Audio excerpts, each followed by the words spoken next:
Automatic తీసి సత్యన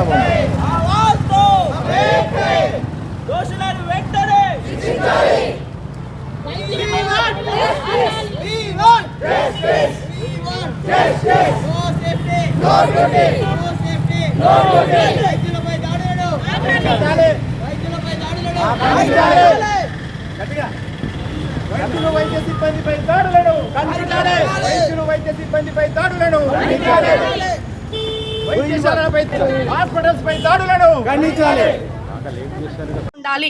ladies మీద ఏదన్నా అయితే వెంటనే చట్టాలు రావాలి. నాంచి వాళ్ళని పట్టుకొని వాళ్ళ జైల్లో వేసి వాళ్ళని మేపి అలా కాదు. వెంటనే వేరే దేశాలలో ఒక అమ్మాయి మీద మానభంగం జరిగింది అంటే నడి రోడ్డు మీద ఉరిదీసే చట్టాలు మన ఇండియాకి వస్తేనే ఏమన్నా అప్పుడే గర్ల్స్ సేఫ్టీ అనేది ఉంటుంది. అండ్ డాక్టర్స్కి 10 మంది మాబ్ లాగా వచ్చి ఒక హై రిస్క్ చెప్పగానే వచ్చి కొట్టడం తన్నడం అది కాదు.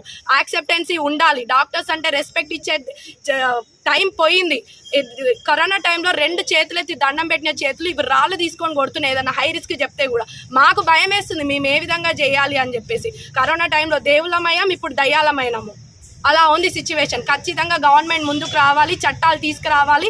అది చేసిన తప్పు చేసింది ఎవరే కానీ యాక్చువల్లీ అక్కడ ఒక్కరైతే కాదు, సంజయ్ రాయ్ అనే వ్యక్తి ఒక్కరే కాదు, చాలా మంది కలిసి అది చాలా ప్లాన్డ్గా జరిగింది. దాంట్లో ఎవరెవరైతే పెద్ద తలకాయలు ఇన్వాల్వ్ అయినారు, పొలిటికల్ సైడ్ కానీ హాస్పిటల్లో ప్రిన్సిపల్ కానీ ఎవరే కానీ ప్రతి ఒక్కరు 100% శిక్షించబడాలి.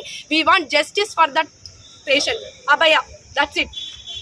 No duty, no safety. We want justice. We want justice. We want justice.